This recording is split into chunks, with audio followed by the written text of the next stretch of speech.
Good afternoon. Good we have Miss afternoon. Jamie Mays here, back where it all began, Yes, right here. right here. And this is the apartment. As I said before, I grew up, actually, I started off living across the street in the two-bedroom upstairs. And then eventually we moved over here to the three-bedroom flat, and we stayed in D11. And I actually, once I went to college, this is the apartment I left from, and I went to college from here.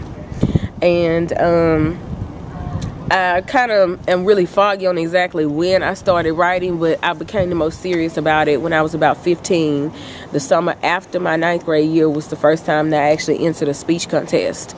And I had been in 4-H since I was in, I think, 2nd grade is when you can enter it. They used to have the club, or I may be wrong, it may have been at Pinewood that you could start being active in 4-H.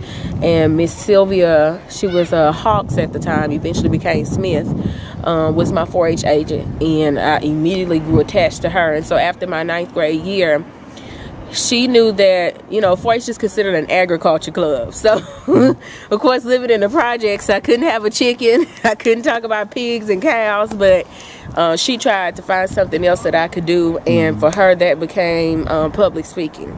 And she pushed me to enter the first public speaking contest. I went to Baton Rouge with the 4-H club. I went to what's called Short Course.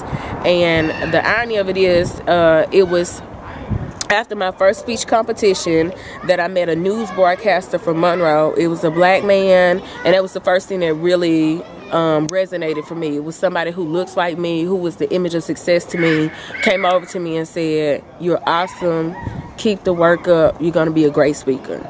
And that just really motivated me from that moment to hang in there.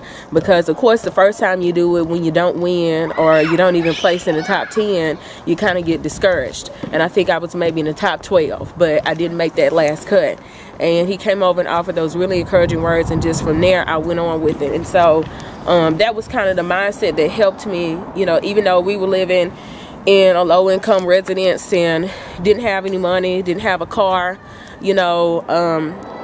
I just kept believing that there was something bigger out there, that if I see all of these people being successful, if I see these people having nice things, then there's got to be something that says you can obtain the same thing. So, even in those worst moments, you still try to remember there's always that small inkling of something that says, this is not it. There's got to be more to it.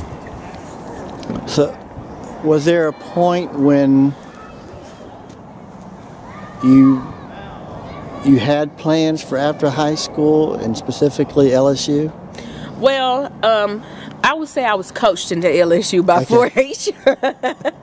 I think I was coached into LSU, just really hanging out there during the summers. I went to Short Course, I think it was 3 times. And after you spend about 3 summers there, you really just fall in love with the beautiful campus and the people that are there. And you start catching that LSU fever. And so by the time I graduated, I actually did have a full scholarship offer from another university. And I remember talking to my mom and saying, I have I think it was almost a full scholarship offer from one school, and I have nothing coming in from LSU. And she said, "What is it that you want to do?" I said, "I really want to be a Tiger." And she said, "Do you do what you want to do? Don't let money be the thing that helps to make that decision, because you don't want to make a decision you'll regret." And I have to say that it was the best decision that I could have made. So I'm very happy, so I was kind of coached in, I think I was kind of trained just by experience, I think LSU did what they were supposed to do, which was bring young people in, show you an awesome world, a great experience, and that was what made me say, this is the school that I want to be a part of. So that was kind of what pushed me into that direction. Now, as far as my career choice goes, initially I wanted to become for years I said I wanted to become a family therapist and open up a place that specialized in teaching women beauty from the inside out. So I spent a lot of years on that one. And then by the time I got ready to graduate, I had been writing so much, I wasn't really sure what direction I wanted to go in. I knew at some point I thought I wanted to go do an internship with the Oprah show. So I started off in college. I did psychology for a little while. Then I switched over to journalism for a little while. And then I eventually switched over to English. And when I was studying English, I went to visit a classroom, and one of my friends asked me to actually come do a poetry workshop when she found out that I wrote poetry. And I came in and spent some time with her students. She worked in an inner city school in Baton Rouge, and just absolutely fell in love with them. I mean, in one day's time, we did a workshop that entire day. And I mean, we had kids that were crying. We had kids that were, you know, rapping and just doing some of the most awesome things. And she said that her kids talked about it for the rest of the year. And, you know, I always said that I didn't think teaching was a permanent field for me, but it was a profession where I definitely wanted to go back and give to others what had been given to me, which was a valuable learning opportunity. And so that was kind of how I ended up getting pushed into the field of education. And so since then, I've had the chance to do a lot of things, which includes moving into the writing field. I always knew that I would do something that involved writing. I always knew that I would do something that involved being able to share some type of message with people. I just didn't know how the path would go for me to get to that point. And so that's the very interesting part about it. And I think that that's where really faith came into play. And it seems that at this point, I can truly say that God has given me the chance to do so many different things. While my bachelor's is in English, I also did study communication studies and African American studies. And then I went on to get a master's in education. And now my goal is actually to return to school and study a little bit more about counseling so I can move from fiction books to nonfiction. So I think that he's really opening up these doors for me to be moved into those directions of actually doing everything that I've thought about. And so I can't tell you that he gave me one set career path. I think he's given me a journey and an experience, and that he's blessing me to dab into everything that I've been interested in doing.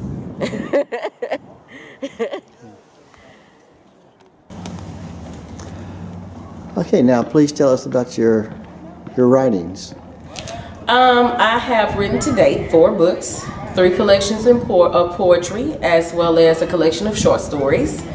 And I love writing all different types of things. I also keep a blog where I do a lot of inspirational writing. I do a lot of motivational pieces, and they really just focus on life experiences, growing, learning more about myself, learning more about the world.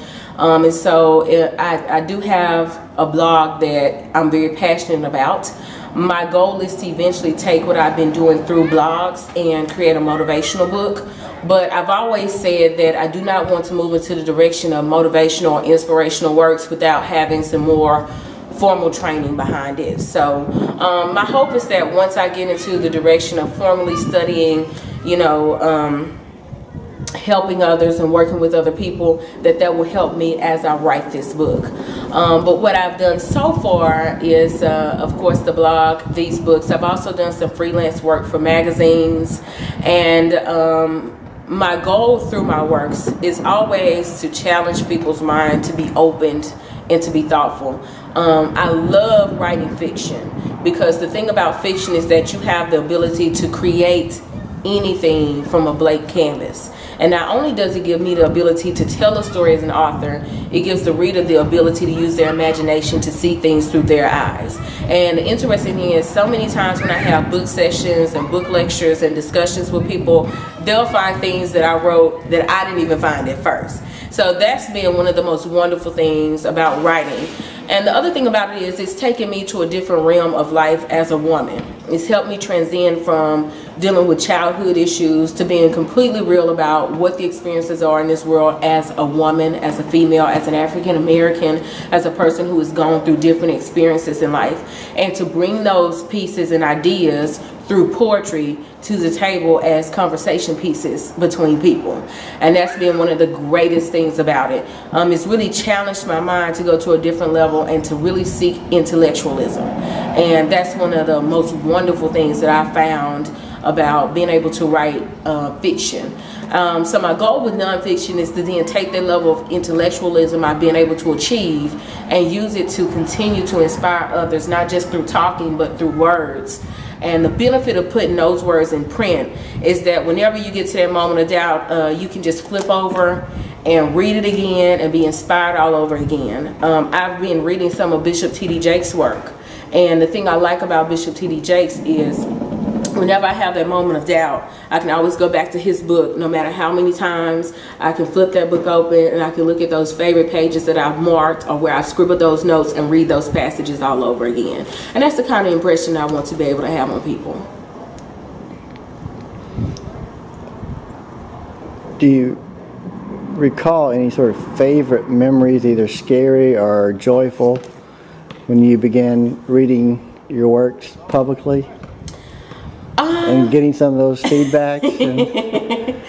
Well, yes, of course you're always afraid when you get feedback. You want to be, if you're truly a writer, you want to have honest feedback, even if it's not good. And it's still scary. You still wait for the moment when someone says your work sucks. And, you know, thus far, I have not had that experience. But I have had people say, well, I felt isolated as a reader when I read such and such. Or I felt like you were being a little bit too direct when you said such and such. And so those have all been interesting experiences. But I would say that my most memorable experience would be the first time that I had a book release, which was actually here in DeRidder. And I had the chance to officially release my first book.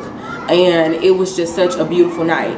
And I was very worried because when you start to write especially poetry, you become an open canvas. And my belief is that I'm not here to give anyone a fictitious picture of life, but to be raw, to be honest, to be true about emotions. And if I'm not going to be true about emotions, if I'm not going to be true about the thoughts that run through my head at a certain moment, if I'm not going to be true about how I felt when something happened, then there's no reason for me to put it on paper. Because we cannot evolve as people if we don't really want to be open about how sometimes we are in a really horrible place and we get really mad, and sometimes we're really happy, and sometimes we're really depressed, and sometimes we're just skating through life and don't really know how to feel. And so the best feeling ever has had to be the first book signing that I had. The other times that I remember have been the opportunities I've had to share my work with my students, because, you know, look, kids are the most critical people of anyone, and they will definitely tell you how they feel. And so it's always interesting for me to be able to sit down with them and tell them things, but it's also been a time to have a more intimate relationship with my students and to become more human to them. And it's always one of those moments when we sit down and have a roundtable poetry discussion when I find a kid that we never knew could write, that we never knew had a voice, to come in and like blow the room away. So the other benefit of sharing these pieces and talking about what I do as a writer has been to find other students out there who are amazingly talented, and we've been just waiting for the chance to see them, you know, put those words out there to be heard.